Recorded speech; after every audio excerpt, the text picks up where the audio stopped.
बिस्मिल्लाहिर्रहमानिर्रहीम। Dear student, अस्सलाम वालेकुम। उम्मीद है आप सब अल्लाह के फजल करम से खैरियत से होंगे। बीएस फिज़िक्स फोर्थ सेमेस्टर हम पढ़ रहे थे केमिस्ट्री स्पेशल टॉपिक, जिसका आज हमारा लेक्चर है थर्ड। लास्ट टाइम हमने देखा था एड्जॉर्प्शन, आज हम देखेंगे एड्जॉर्प्शन आइसोथर्म क्या होते हैं। तो सबसे पहले हम देखते हैं एड्जॉर्प्शन कर्व। हम जानते हैं, हम लास्ट टाइम भी देख चुके हैं कि जो एड्जॉर्प्शन होती है, मैग्नीट्यूड ऑफ एड्जॉर्प्शन या amount of gas adsorb on the surface of adsorbent, वो किस चीज़ पे डिपेंड करती थी? वो प्रेशर पे डिपेंड करती थी। Pressure of the gas, temperature of the system, temperature of the experiment and adsorbent पे डिपेंड करती थी। इन तीन फैक्टर पे एड्जॉर्प्शन का मैग्नीट्यूड डिपेंड करता है। तो A is equal to x over m is equal to f क्या होगा? मैग्नीट्यूड ऑफ एड्जॉर्प्शन फंक्शन होगा टेम्परेचर और प्रेशर का। X over M here, X is the amount of adsorbate, M is the amount of adsorbate. Here A is the amount of gas adsorbed. Total gas कितनी adsorb हुई है वो हमारे पास A है। और F क्या होगा? हमारे पास फंक्शन किसके होंगे? ये फंक्शन है, और A is the function of temperature and pressure. This equation is called adsorption curve. The equation 1 is called adsorption curve. ये जब हम इसे ग्राफिकली रिप्रेजेंट करते हैं तो 3 डिफरेंट कर्व हमें मिलती हैं। 3 डिफरेंट कर्व आर ऑब्टेन। सबसे पहले first adsorption isotherm. Adsorption isotherm क्या होता है? If the temperature is kept constant and pressure is changed, the curve between A and P is known as adsorption isotherm. जब temperature constant होगा, pressure very करेगा, तो magnitude जो adsorption का होगा वो किसका फंक्शन होगा? प्रेशर का, क्योंकि टेम्परेचर क्या है? Constant. So A is equal to F of P आ जाएगा। ए फंक्शन हो जाएगा पी का एट कांस्टेंट टेम्परेचर। तो इसको हम क्या कहते हैं? Adsorption isotherm. जब टेम्परेचर कांस्टेंट होगा, प्रेशर वेरी करेगा, तो हमारा क्या कहलाएगा? Adsorption isotherm. आगे देखें एड्जॉर्प्शन आइसोबार नंबर 2 पे, if the pressure is kept constant, अगर प्रेशर को हम कांस्टेंट करते हैं एंड टी इज वेरी, और टी वेरी करता है, the curve between A and T, और जो कर्व होगी ए और टी के दरमियान, इज नॉन एड्जॉर्प्शन आइसोबार। सो अब क्योंकि प्रेशर कांस्टेंट है, सो ए क्या होगा? Is a function of T at constant pressure. तो हमारी ये क्या कहलाएगी? एड्जॉर्प्शन आइसोबार होगी। नंबर 3 पे चलते हैं। आप देखें एड्जॉर्प्शन आइसोस्टर। ये क्या है? If the amount of adsorbed gas is kept constant, अगर हम जो एड्जॉर्ब गैस है उसकी अमाउंट को हम कांस्टेंट रखते हैं, तो ये कर्व क्या कहलाएगी? कर्व बिटवीन, फिर किसके बिटवीन बनेगी? पी और टी के दरमियान, प्रेशर और टेम्परेचर के दरमियान। So P is a function of T, A kept constant, तो हमारे पास ये कर्व क्या कहलाएगी? Adsorption isotherm. अब चलते हैं टाइप ऑफ एड्जॉर्प्शन आइसोथर्म देखते हैं कि कितनी किस्म के आइसोथर्म होते हैं। टाइप 1, अगर टाइप 1 की बात करें हमारे पास,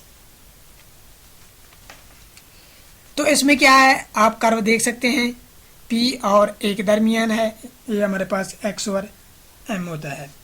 तो ये फिजिकली और केमिकली, ये टाइप जो 1 है ये फिजिकली और केमिकली दोनों के लिए। इसे हम लैंगमियर एड्जॉर्प्शन आइसोथर्म भी कहते हैं टाइप 1 को। इसमें क्या होता है आप देख सकते हैं कि जैसे जैसे प्रेशर बढ़ रहा है अमाउंट भी बढ़ रही है, लेकिन एक पॉइंट ऐसा आ रहा है टी हमने कांस्टेंट रखा हुआ है जिस पे क्या के आके प्रेशर के मज़ीद बढ़ने के साथ साथ उसकी एब्जॉर्ब अमाउंट ऑफ एब्जॉर्प्शन क्या हो रही है, कांस्टेंट हो गई है। तो इसको हम क्या कहेंगे, सैचुरेशन पॉइंट। इसका मतलब होगा कि ये सिर्फ एक लेयर बनाएगा। तो इसका मोनोलेयर इज़ फॉर्म्ड। इस टाइप में क्या होता है, जो टाइप 1 है इसमें मोनोलेयर फॉर्म बनेगी, यानी कि एक ही फॉर्म बनेगी एड्जॉर्बेट की दूसरी फॉर्म नहीं बनेगी।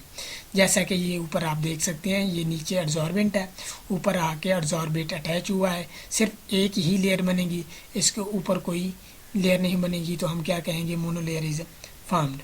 क्योंकि आगे देखें आप, कांस्टेंट हो गया, मज़ीद एड्जॉर्प्शन नहीं हो रही। जितना जितना प्रेशर इंक्रीज़ करते जा रहे हैं उसके इंक्रीज़ होने के साथ साथ एड्जॉर्प्शन कांस्टेंट है। आगे देखें, दिस कर्व शो दैट, ये कर्व क्या है करे, saturation state is reached. Saturation state क्या है, यहाँ रीच्ड है, यहाँ बन रही है जहाँ पे कांस्टेंट हो रहा है adsorption. No change in the value of a with the increase in pressure. Temperature pressure के बढ़ने के साथ साथ ए की वैल्यू में कोई तब्दीली नहीं आ रही। सैचुरेशन स्टेट एस्टेब्लिश हो चुकी है। तो इसे हम क्या कहेंगे, ये हमारे पास टाइप 1 होगी। और इसकी एग्जांपल हमारे पास है nitrogen, absorption of nitrogen on charcoal at -195 degree पे, टेम्परेचर कांस्टेंट रखना है। आगे चलें, टाइप 2 हमारे पास है। अगर हम टाइप 2 की बात करें, ये एक फिज़िकल एब्जॉर्प्शन है, सिर्फ और सिर्फ फिज़िकली। जो टाइप 1 थी वो केमिकल और फिज़िकल दोनों एब्जॉर्प्शन के लिए थी, और ये जो है ये सिर्फ और सिर्फ फिज़िकल ही के लिए ही एब्जॉर्प्शन होगी। अगर मैं बात करूं टाइप 2 की, this type of isotherm has a transition point B. इसमें एक ट्रांजिशन पॉइंट बी है which represent the pressure at which the formation of monolayer is completed.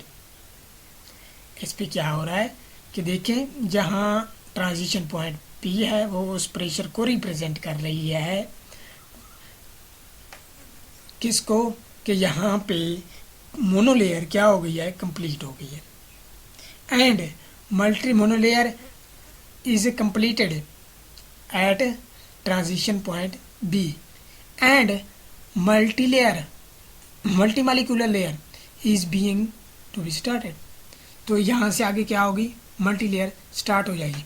जैसे कि ये ऊपर फिगर में आप मैंने बनाई है, देखें एड्जॉर्बेंट दिया हुआ है, एड्जॉर्बेंट ऊपर देख के मोनोलेयर के कंप्लीट होने के बाद क्या है, उसकी मल्टीप्लेयर लेयर स्टार्ट हो गई हैं। लेकिन किसके बाद, after the completion of monolayer, जब तक मोनोलेयर कंप्लीट नहीं होती पूरी सरफेस पे, तब तक क्या होगा, मल्टी मालिकुलर लेयर स्टार्ट नहीं होंगी। तो ये देखिए इस पॉइंट पे, इसका क्या मतलब, यहाँ पे थोड़ी अरसे के लिए क्या है, सैचुरेशन पॉइंट है, कांस्टेंट हो जाती है। तो इसको हम कहेंगे कि ये अब क्या हो गया, मोनोलेयर के बाद अब फिर से क्या हो गया। आप देख सकते हैं कि जैसे जैसे प्रेशर बढ़ रहा है उसकी एब्जॉर्प्शन भी बढ़ती जा रही है। तो टी हमारे पास कांस्टेंट है। अब इसके एग्जांपल क्या, nitrogen, absorption of nitrogen on silica gel at -195 degree. ये हमारे पास टाइप 2 थी। टाइप 1 केमिकल फिजिकली थी, और टाइप 2 हमारे पास सिर्फ और सिर्फ फिजिकल एब्जॉर्प्शन के लिए हुई। आगे देखिए हमारे पास टाइप 3 क्या है। टाइप 3 की बात करें तो टाइप 3 हमारे पास जिसमें कोई ट्रांजिशन पॉइंट नहीं है टाइप 2 की तरह, और शुरू से ही क्या हो रहा है, मल्टी मालिकुलर लेयर स्टार्ट हो गई है बनना। शुरू से ही मल्टी मालिकुलर लेयर स्टार्ट हो गई है। इसमें यह नहीं हुआ कि पहले मोनो लेयर कंप्लीट हुई है और उसके बाद मल्टी लेयर स्टार्ट हुई है, नहीं, बल्कि क्या है, शुरू से in the beginning of the absorption the multi molecular layer will be started. ये नहीं कि पहले मोनोलेयर कंप्लीट हुई है और फिर मल्टीलेयर टाइप 2 की तरह। इसकी एग्जांपल हमारे पास है bromine and iodine on silica gel at 79 degree celsius. Bromine और आयोडीन है सिलिका जेल पे, इसके एब्जॉर्प्शन और and charcoal at 79 degree. Type 4 को अगर हम देखें, टाइप 4 की अगर हम करें, this type of isotherm can be regarded as duplication of type 2। जिस तरह टाइप 2 है हमारे पास, क्या है, एक हमारे पास ट्रांजिशन पॉइंट आ रहा था, इसमें भी ऐसे ही है। ये देख सकते हैं आप, एक पॉइंट ये है और एक आगे पॉइंट आ रहा है। In this isotherm there is a tendency of saturation state to be reached and the multimolecular region. Multimolecular region में कुछ जगहों पे क्या होता है, सैचुरेशन हमारे पास अचीव हो जाती है। ये देखें, पहली ये पॉइंट है, इस पे हो गई, फिर आगे हो गई। अब इसके बाद जैसे जैसे प्रेशर बढ़ता जाएगा, आगे से फिर क्या हो रहा है, आखिर में जाके फिर कांस्टेंट हो जाती है। इसकी अगर हम देखें, एग्जाम्पल देखने से पहले हम देखेंगे, ये भी फिजिकल एब्जॉर्प्शन है। और ये होती कैसी है कि गैस मॉलिक्यूल का एब्जॉर्प्शन किसी भी पोरस मटेरियल पे। अब पोरस मटेरियल है तो उसमें कैपिलरी होती हैं, तो कैपिलरी की बात अगर हम करें, पोरस मटेरियल होता है, कैपिलरी कंडेंसेशन के जरिए इसकी एब्जॉर्प्शन होती है। क्या है कि जो पोरस मटेरियल की कैपिलरी होती है उसमें पहले वेपर जो होते हैं, वेपर ऑफ गैस, वो कंडेंस होते रहते हैं और फॉर्म बन जाते हैं लिक्विड, और फिर उसके बाद ऊपर क्या हो जाते हैं, एब्जॉर्प्शन होना शुरू हो जाती है। तो vapour condensation occur below the saturation vapour pressure of pure absorbent. अब यहाँ देखें, क्योंकि ये मैंने एक कैपिलरी बनाई है, इसके अंदर क्या होता है कि पहले क्योंकि जो पोरस मटेरियल होते हैं उसमें कैपिलरी होती हैं, तो कैपिलरी के अंदर आ जाती है, पहले इकट्ठा होता जाता है, वेपर इकट्ठे होके लिक्विड बन जाता है। जब लिक्विड बन जाता है तो फिर उसके ऊपर गैस आके क्या हो जाती है, एब्जॉर्ब होती जाती है। तो इस तरह क्या है, मल्टी लेयर बनती जाती हैं। तो इसकी एग्जांपल आप ले सकते हैं, absorption of benzene on iron oxide Fe2O3 at 50 degree celsius. तो ये हमारे पास चौथी टर्म थी। 4 टाइप में से जो हमारी फर्स्ट टाइप थी, सिर्फ वही फिजिकली और केमिकली एब्जॉर्प्शन के लिए थी, बाकी सारी की सारी फिजिकली है। आगे देखें हमारे पास टाइप 5 क्या है।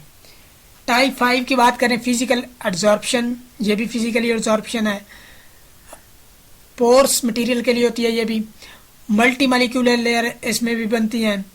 दिस एजोथर्म मल्टी मॉलिक्यूलर फॉर्मेशन क्या होता है कि हाई प्रेशर पे जाके जब प्रेशर बहुत बढ़ जाता है तो ए क्या हो जाता है, कांस्टेंट हो जाता है और saturation point state has been reach. तो फिर क्या हो जाती है, सैचुरेशन पॉइंट हमारे पास रीच हो जाता है। इसकी भी शुरू से ही क्या मल्टी मॉलिक्यूलर लेयर बनना स्टार्ट हो जाती हैं। जब हाई प्रेशर होता है तो उस पर जाके सैचुरेशन पॉइंट, सैचुरेशन स्टेट हमारे पास अचीव हो जाती है।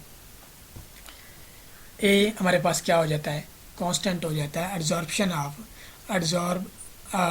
ऑफ गैस क्या हमारे पास कांस्टेंट हो जाती है। इसकी एग्जांपल अगर लें, एब्जॉर्प्शन ऑफ वाटर,